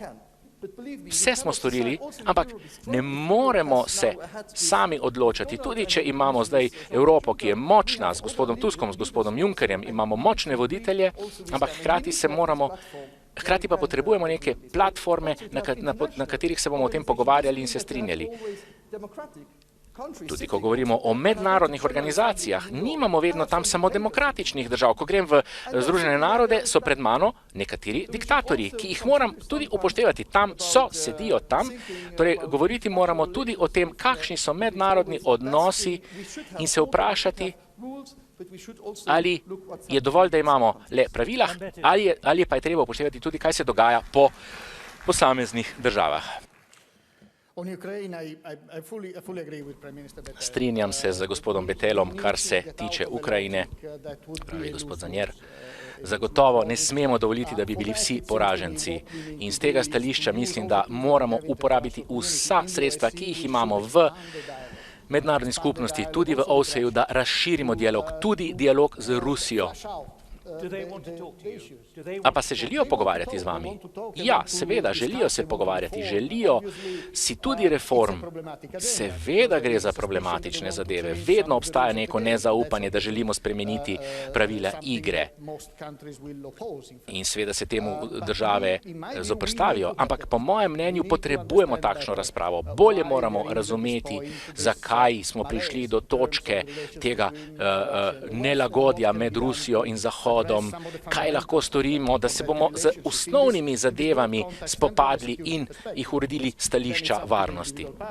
Potem je seveda stvar posameznih partnerjev, kaj bodo storili, kako bodo šli naprej, kako se bodo odzivali, kakšen proces, kakšno pot bodo ubrali za novo vzpostavitev odnosov in rešitev ukrajinskega problema. No, ampak seveda vprašanje je tu precej širše in glede na to, da se pogovarjamo o partnerstvih naslednje. Veliko časa sam posvečam odnosom z partnerskimi organizacijami.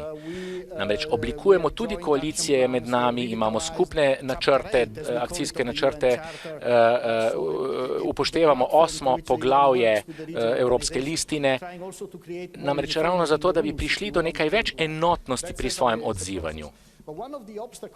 Ena od ovir, na katero sem naletel v svoji vlogi kot generalni sekretar OVSE-ja, je, kako iti naprej. Kako pogledati recimo na javno-zasebna partnerstva, kako vključiti tudi druge akterje. Kajti vprašanja, s katerimi se soočamo, vplivajo na družbe v širšem smislu. Seveda nekateri želijo še vedno ohraniti monopol nad določenimi vprašanji in hkrati pa mislim, da se moramo ukvarjati s tem, recimo, ko govorimo o virih trajnostne energije, moramo tu oblikovati širša partnerstva, v katera bodo vključene ne le vlade, ampak tudi drugi pomembni akterji, mednarodni akterji. Sami se zelo borimo za to, da bi recimo finančne institucije tudi vključili. Te imajo namreč svoje strategije, svoje svoje poglede in včasih, ko se nam zdi, da potrebujemo širšo strategijo v zvezi z nekaterimi problemi, se trudimo, da bi pritegnili tudi njih, kajti seveda vidimo različne agende na različnih stranih. Veliko je treba torej še storiti, ampak glede na to, da so pred nami kompleksna vprašanja, s katerimi se soočamo, dejansko potrebujemo še dodaten napor, da bomo naredili te dodatne korake, ki so potrebni. Tako smo prišli do novih načinov, kako to početi, ravno zaradi tega, da bi zagotovili boljšo prihodnost. Gospod Vučić, govorili ste o kolektivni volji, ki se je pokazala predvsem na Balkanu. Torej, stališča majhne države, kaj ste ugotovili, kaj ste se naučili o možnosti, da pridete do nekega soglasja, do neke politične volje o skupni usmeritvi?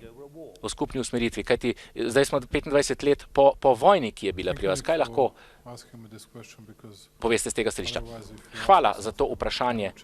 Če bi me vprašali kaj o podnebnih spremembah, bi ne vedel, kaj dosti povedati. Ja, saj zato sem vas pa tole vprašal. Hvala. Nisem velik voditelj, sem samo lokalni zastopnik majhne države. Mi smo se ukvarjali predvsem z poplavami in sušo. Pa tudi o tem sam ne vem še tako veliko. No, bom prišel nazaj na to, ampak naj se zdaj povežem s tem, kar je povedal predsednik Pahor. Govoril je o pomanjkanju voditeljske moči, voditeljstva.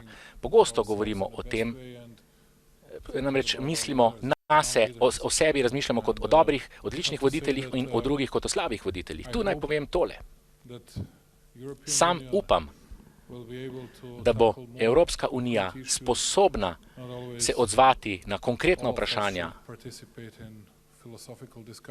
da ne bomo vsi le filozofirali in ne govorimo o današnji razpravi, danes govorimo zelo konkretno, ampak da bomo, torej upam, da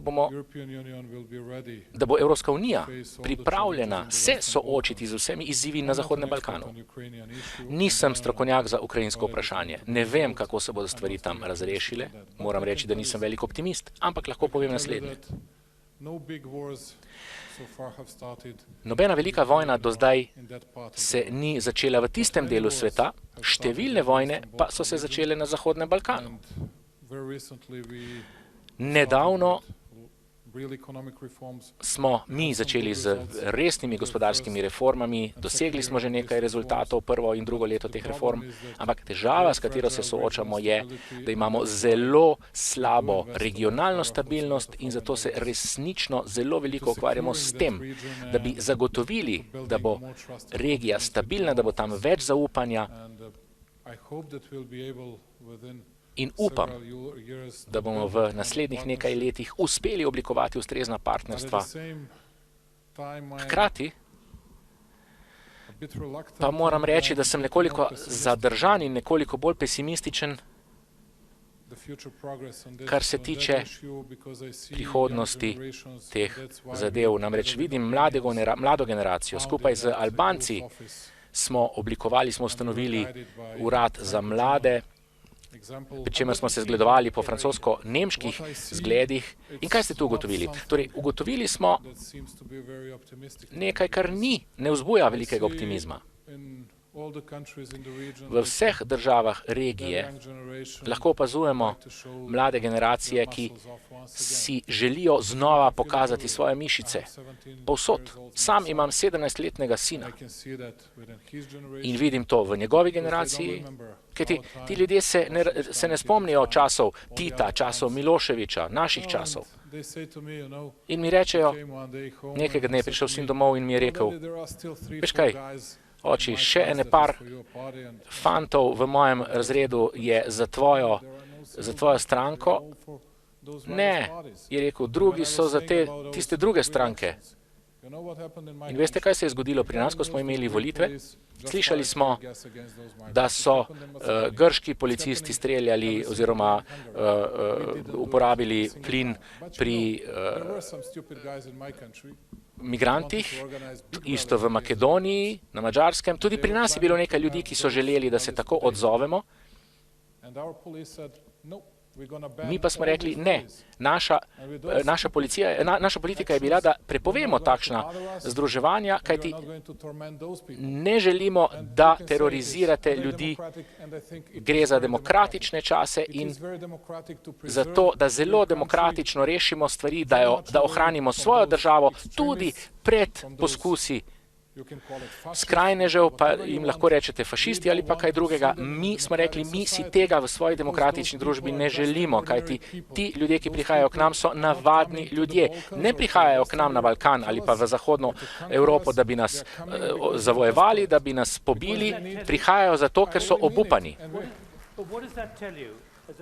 Ampak kaj vam to pove kot predsedniku vlade demokratične države, ki se upa pridružiti, ki si želi pridružiti Evropski uniji?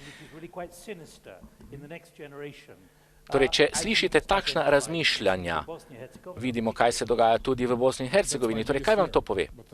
Ja, res je, to je moj največji strah. Tu je minister zunanje zadeve in že prej sem mu povedal, da vse, kar je v zvezi, kar je povezano z Bosno in Hercegovino, mi vzbuja največ strahu. Bolj me skrbijo stvari v Bosni in Hercegovini kot pa srbsko-albanski oziroma kosovski odnosi. Še nekaj naj povem tu. Svojo usodo moramo vzeti v svoje roke in hkrati ne smemo se skušati prikupiti napačnim ljudem. Ne želim govoriti svojim ljudem česarkoli proti migrantom. Ne želim, raje povem kaj proti sebi, kot potem, ko sem obiskal te migrante. Pojutrišnjem, naslednji teden jih bom spet obiskal in tu se ne bom ustavil. Ne briga me, ne zanima me, kaj si ljudje mislijo, ne zanima me, kaj bodo rekli, kako se bodo odzvali na to pri meni v državi. Sam sem bil izvoljen za to, da nekaj storim za ljudi in kako in kaj je s tem, bo ocenjeno na naslednjih volitvah. Torej, govorite o naslednji generaciji, ali je ta ustrezno povezana, ima dostop do ogromno informacij, hkrati pa govorite o težavah pri partnerstvu. Kar me skrbi, je ta negativni pristop do vsega in to je povezano z morda s temi časi, s digitalnimi časi, ampak še vedno imamo 90% ljudi, ki so negativno nastrojeni. Gospod Bettel je lepo povedal. Rekel je, nekateri od teh videov so ravno spodbudili mlade, da gredo v Sirijo, da ubijajo ljudi, da ubijajo Hrvata v Egiptu, da ubijajo več drugih ljudi v Siriji, v Iraku. In ja, s tem se bomo morali soočiti, ustrezno se bomo morali odzvati, ampak sam ne vem, kako. Še 20 minut imamo, ampak naj se navežem, kajti gospod Pahor, vi ste se želeli navezati, da to je tudi predsednica Kitarović. Vprašanje naslednje generacije. Kaj menite? Mislim, da predsednik vlade Vučić ve, da vsak v mednarodni skupnosti podpira mirno vodenje. Storili ste veliko na Kosovo in vsi pozdravljamo zadnje 4 sporazume. Dodal pa bi še manjši komentar na temo voditeljstva, vodenja in na temo Zahodnega Balkana. Trenutno se Slovenija in Hrvaška ne strinjata glede ene pomembne zadeve. Glede tega ste imeli včeraj sestanek. Kljub temu pa so včeraj sklenila z gospod predsednico, da bova nadaljevala zelo pomembno pobudo. Upam, da se predsednik vlade Vučić strinja, da bomo nadaljevali proces Brdo. Torej, imamo veliko težav, ampak prav zaradi te moramo nadaljevati z dialogom in z vizijo o tem, kako razrešiti odprta vprašanja. Mislim, da je to dober prikaz tega, kako naj bi ravnali politiki, ko se soočamo s težavami. Ne, da stopimo korak nazaj, temveč, da nadaljujemo z neke vrste pozitivnim odzivom na krizo. Predsednica Kitarović, pravzaprav, če se odzovem na vaše prvotno vprašanje, ki ste ga zastavili predsedniku vlade Vučiću, kakšni so konkretni koraki, ki bi bili potrebni? Samo mikrofon. Ja, 4 nauke, ki smo jih se naučili iz dogodkov v jugovzhodni Evropi v preteklosti. To je velikokrat izhodišče za izbruh krize v drugih delih sveta. Kot prvo je treba izboljšati debato, dialog na vseh ravneh, politični in na ravni posamezne skupnosti, še zlasti, ko govorimo o medetičnih in medverskih sporih in njihovem reševanju. Kot drugo je treba pokazati zmožnost za spremembe. To je izjemno pomembno pri vsakem spopadu in konfliktu. Kot tretje je treba razviti zaupanja polne odnose. Predsednik Pahor je omenil nekaj, kar je bistveno za to, da nadaljujemo z konstruktivnim odnosom v jugovzhodni Evropi.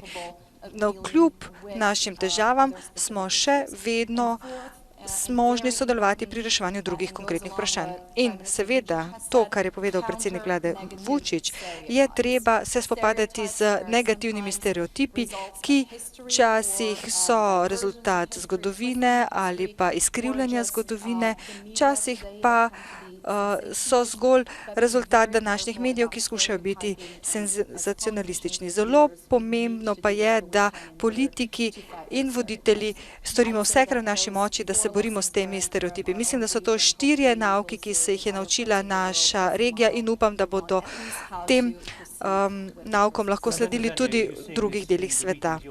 Gospod Zanjer, glede na to, kjer delujete, kaj se vam zdi glede generacije? Ali je bolj utrjena v svojem prepričanju, kaj se dogaja in na to na ne tako pozitiven način, kot je omenil gospod Vučić? Pravzaprav, sedaj oblikujemo mreže mladih, kajti menimo, da je treba sodelovati z naslednjo in novo generacijo. Preko dnevov varnosti in omrežij, ki jih vzpostavljamo, skušamo stopiti v stik z njimi. Imamo zelo pomembne razprave. Nedavno smo organizirali dogodek o ekstremizmu in govorili smo tudi o vlogi medijev. Seveda menimo, da razvijanje teh komunikacijskih poti tudi lahko okrepi svobodo izražanja, na katero smo tako ponosni. Seveda pa te svoboščine se izkoriščajo jih tudi negativne sile, kot so ekstremisti, in izkoriščajo jih proti nam. To je eden velikih izzivov. Tudi zato skušamo poskrbeti za to, da napad na naše temeljne svoboščine ne bo privedel do tega, da bi mi te svoboščine omejevali. Torej, moramo se obraniti, ampak tudi se pogovoriti o tem, kako bi to najbolje storiti. In mlade generacije so zelo aktivne pri teh razpravah. Zato morajo koalicije se tudi odpreti in se povezati z novimi vodilci, z novimi akterji, tudi z mladimi, z ženskami, ko se borimo proti ekstremizmu. To je nadvse pomembno. Sodelovanje z novimi zunanjimi partnerji, kot so arabske države, je prav tako pomembno. Tudi to počnemo, če tudi smo regionalna organizacija, pa se čedalje bolj povezujemo z arabskim svetom, tako da se z njimi pogovarjamo o težavah, ki so nam skupne. Predsednik vlade Betel, kmalu bom prišel k vami, ampak tukaj je zelo vroče. Občutek imam, da je pravzaprav ta vročina sedaj vas nekoliko ovira pri uporabi vaših tablic in pametnih telefonov. Ali ima kdo kaj, kar bi želel povedati? Sedaj imate besedo. Želite povedati kaj o spopadu ali partnerstvu, o novem svetovnem redu? Sicer ne vidim zdaj, da bi kdo dvigoval roko, ampak za kamermanom je mikrofon, za kamero 4, ki bo prišla takoj do vas. Ta mikrofon bo takoj pri vas. Gospod Betel, ja, minuto. Problem, ki ga imamo dan danes, in predsednica Kitarović je povedala, da imamo kot politiki veliko odgovornost. Problem je ta, da mlada generacija in številni menijo, da je vse dano samo po sebi, da je vse običajno. To sem videl v Grčiji, ko sem bil v Solunu med koncem tedna, bil sem tudi v Turčiji, v Bolgariji, v Skopju in meje so bile zaprte. zaprte. Zato, ker so tam gledali cariniki televizijo. Moral sem očistiti in dezinficirati avto in nihče me ni prosil niti za osebno izkaznico. Lahko gremo študirati drugam, lahko gremo po zdravstvene storitve drugam in vse je samo sebi umevno. Ne smemo pozabiti, kaj smo morali si izboriti v zadnjih 20-30 letih. Ko v Bruslu sprejemamo odločitve, potem znova pridemo v parlament, slišimo tam pritožbe, da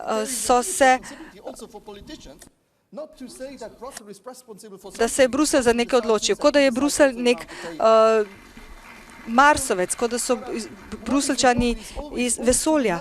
Vedno je treba vedeti, da med evropskimi volitvami bodo vsi rekli, ja, Evropa je kot pica, mi odrejamo samo to, kako naj bi bila videti banana. Treba je ponavljati, kaj je Evropa prinesla v zadnjih 40 letih in da je mir kot nežna rožica, da je treba za njo skrbeti, da jo je treba zalivati, da jo je treba prav primerno izpostaviti soncu, ne pa preveč, in da je to tista odgovornost politikov in to je treba tudi povedati našim volivcem, ne pa da skušamo samo goditi.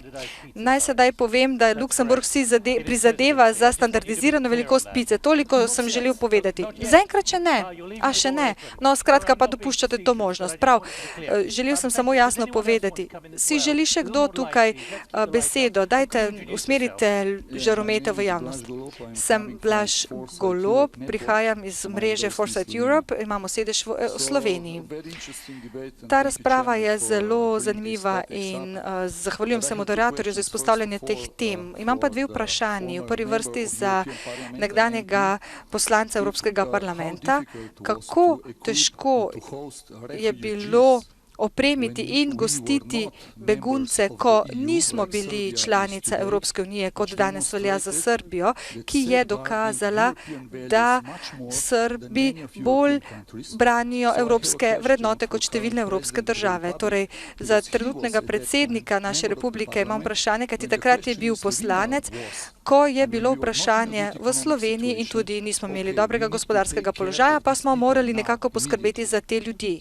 In to takoj. Torej, to je bila takratna izkušnja. Drugo, končno imamo gospoda Evrope. Gospod Kissinger je pravil, da nimamo gospoda Evrope, nekoga, ki je kontaktna točka in oseba, ki se jo pokliče za vse. Sedaj imamo takega človeka, imamo gospoda Donalda Tuska, ki je danes z nami, torej predsednika Evropskega sveta, ki mu lahko rečemo tudi gospod Evrope. Vprašanje za vas, gospod Tusk, ali menite, da je edina pot naprej ta, da se ohrani status quo, da se ohrani trenutno stanje, ali pa obstaja vizija za nadaljevanje in za naprej z pragmatično politiko?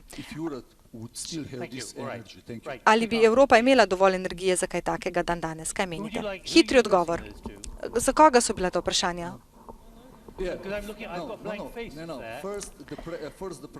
Najprej za predsednika republike, ki je takrat bil pristojen za pomoč beguncem, ki so prišli v Slovenijo, in potem drugo vprašanje za gospoda Tuska.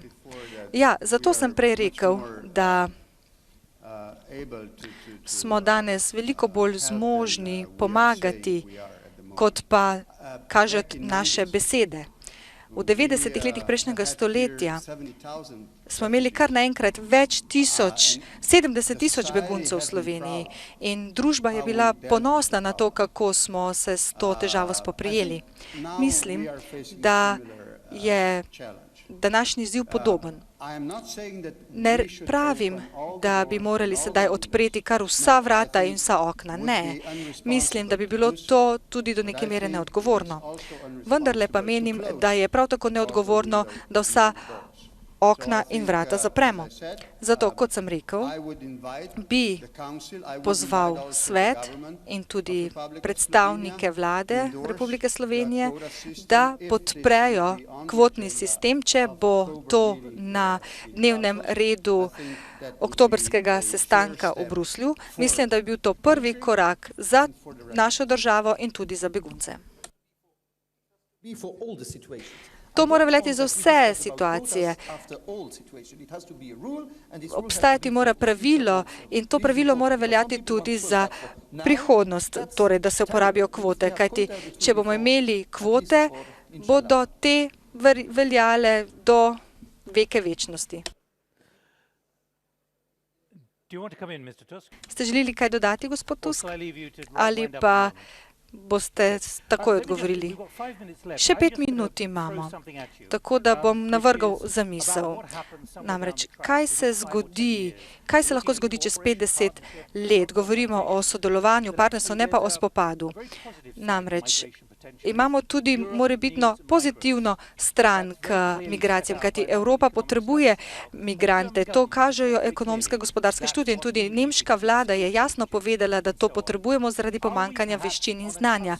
Ali smo morda sedaj na točki, ko potrebujemo veliko raven političnega sodelovanja namesto nacionalne sebičnosti, kot ste rekli, predsednik vlade, zato da tukaj rešimo pomemben problem Evropske unije, ki potrebuje nova znanja in veščine. Številni migranti ta znanja in veščine imajo.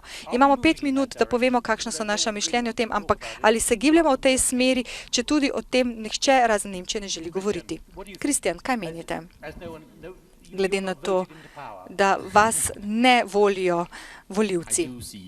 Ja, tudi sam v svoji domovini vidim, da imamo določen odziv na begunsko krizo. Imamo veliko kampanjo z nazivom Nekoč sem bil begunec in tukaj imamo inovatorje, voditelje podjetij, znanstvenike, ki se izpostavljajo in pravijo tudi sam sem bil nekdaj begunec.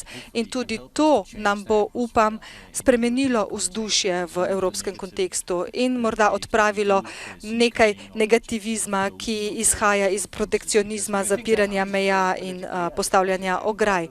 Ali mislite, da je to lahko nekaj pozitivnega, ne pa da smo vsi klastrofobični? Kot smo slišali od predsednika vlade, moramo imeti zato velike predsednike vlad, ki bodo to na glas povedali. Kajti tudi raziskava je bila opravljena o tem, kajti velikokrat politiki naj bi poslušali javnost in počeli to, kar od njih javnost zahteva, ampak velikokrat se zgodi prav nasprotno. Volivci pravzaprav sledijo politikom, če se ti zavzamejo za človekove pravice, če se ti zavzamejo za begunce, za migrante in jih branijo. Predsednik vlade Bettel, še 4 mesece je do konca vašega predsedovanja. Ali menite, da bo prišlo do velikih sprememb pri vprašanju migracij? Namreč slišimo, da je nekdo od evropskih voditeljev rekel, spustite jih notri in naj nekaj zaslužijo. Torej, obstaja tudi pozitivna plat vsemu temu. Na začetku sem že rekel, ko ste me spraševali o migracijah, sem rekel, da je to tudi priložnost za Evropo. Dejstvo je, če bi rekli, da bi sedaj izbirali svoje begunce.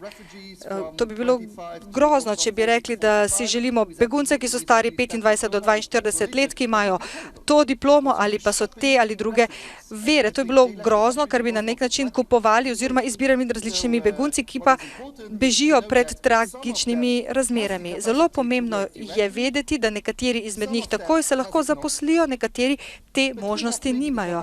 Vendar pa smo morda mi sposobni jih naučiti, da se bodo priučili tega, česar se niso mogli v svoji državi. Kajti tudi v njihovih državah bodo potrebovali ljudi, ki bodo te države znova gradili. Torej je tudi naša odgovornost, da damo tem ljudem nekaj nazaj, za kar smo mi dobili. Kmalu bomo zaključili, ampak da se navežemo na to točko, Donald. Ali se vam zdi, da so politiki pred velikim izzivom, kar zadeva migracije? Kajti migracije so bile velikokrat tudi pozitivne, tako kaže zgodovina, vendar pa je to mišljenje trenutno v Evropi težko prodati. Kot prvo, ne morem sprejeti novega naziva gospod Evrope, ali mister Evrope, kajti ponavadi, ker Evropa je ženska, jaz pa sem zgolj uradnik. Zato pa sem vas pogledal, kako bi vam ta naziv pristajal. Hvala. No, skratka, ne gre zgolj za šalo. Govorili smo o vodenju in o voditeljih, vodjih v Evropi in kot ste omenili, Borut, obstaja precej pomankanja, ko govorimo o vodilnih sposobnostih v Evropi. O tem sem prepričan, ne zgolj kot politik in kot predsednik Evropskega sveta, ampak tudi kot zgodovinar. Prepričan sem, da smo imeli v zgodovini veliko težav z sposobnostjo močnega vodenja. Seveda razumem občutja, da bi bilo potrebno močno vodenje, tako v moji državi, kot tudi v drugih državah Evrope, tudi na Balkanu smo imeli Tita, Živkova, Čaušeskuja, to je bila zelo močna roka, zelo preprost režim, vsak je vedel, kje je njegovo mesto in vsak je vedel, kakšna so pravila. Vendarle pa današnja Evropa ni zaznamovana z močnim voditeljstvom. Gre za zelo zapleteno in dolgočasno zgodbo o pravicah, pogajanjih, kompromisih, človekovih pravicah in tako naprej. Vendar pa je to najboljše jamstvo za našo svobodo in je tudi najboljše jamstvo za našo učinkovitost. To ni nič spektakularnega, tega se zavedam in včasih sem tudi sam v položaju, kot pravi star grški mit, da bi presekal gordijski vozel, da bi bil kot Aleksander Veliki, da bi bil bolj spektakularen, da bi imel v roki nek meč. Ampak, verjemite mi, Evropa je najboljši kraj na svetu zato, ker smo tako sklenili, takoj po drugi svetovni vojni, da so nam ljubši svoboda, postopki in pravila, kot pa agresivne ambicije. In zato sem optimističen, nisem pa naiven. Mislim, da je danes naša glavna tema partnerstva, izzivi, če jih zgodovinsko gledamo in če tudi logično mislimo, je zgodovina stvar konfliktov, ne pa partnerstev. Partnerstva so neskončne sanje. Dejstvo pa je, da naša politična realnost je zaznamovana s konflikti, spopadi in tudi z našo zmožnostjo, da te spopade rešujemo. Ne vse, vendar pa, da jih vsaj omejujemo. Mislim, da je Evropa dokaj učinkovita v tem pogledu. Seveda ne dovolj, vendarle pa. Če vzamemo primer Ukrajine, še eno besedo o Ukrajini se opravičujem.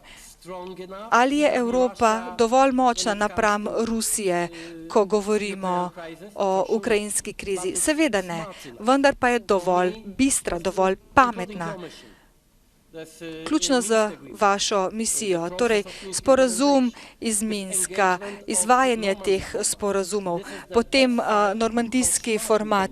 To so znaki in dokazi tega, kako pametni smo lahko, če tudi nismo tako močni in mogočni, da bi diktirali, kaj naj se stori. Vendar pa je to vsekakor boljša pot, kot bi bila pot vojne ali pa kot bi bilo obupati.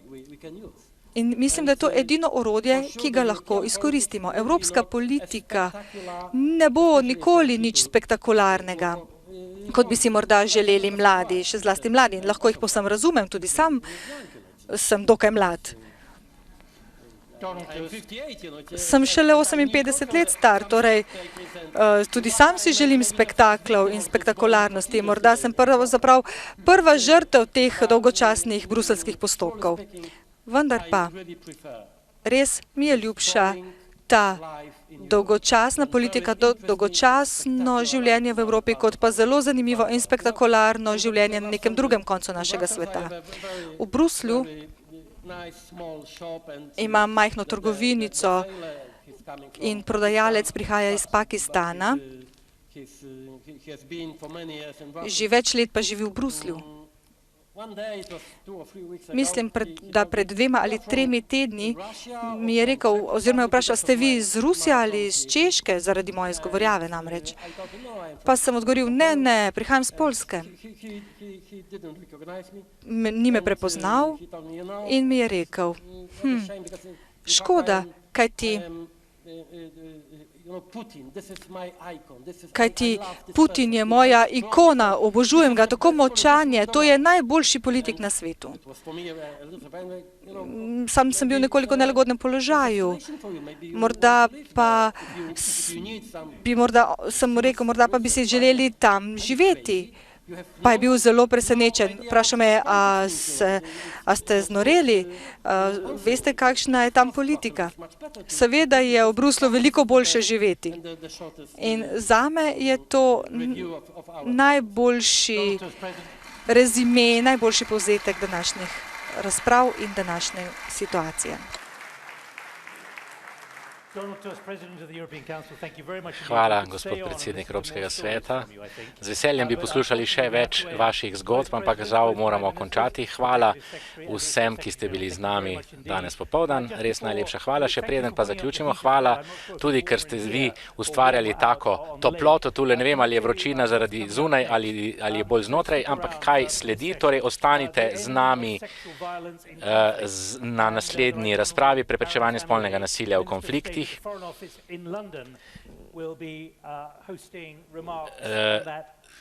Tam bomo imeli tudi moderatorko baronico St. John's. Hvala pa zdaj vsem panelistom in nasvidenje. Tako, končana je razprava, pravzaprav pogovor voditeljev na letošnjem strateškem forumu Bled. Torej, kot je dejal že gospod Gavin, ki je vodil to razpravo, čez dobre pol ure se bo forum nadaljeval z razpravo o preprečevanju spolnega nasilja v konfliktih, podrobneje o strateškem forumu in seveda dogajanju na Bledu pa v naših osrednjih informativnih oddajah v Dnevniku ob 19. uri in v Odmevih. Z vami sta bila tolmača Andreja Skarlovnik-Ziherl in Boštjan Zupančič. Obema najlepša hvala. No, na začetku se nam je na zasloni zmuznilo tudi nekaj napisov v angleščini, za kar se vam, spoštovani gledalci in gledalke, seveda iskreno opravičujemo. Toliko z Bleda, hvala za vašo družbo in pozornost seveda in nasvidenje.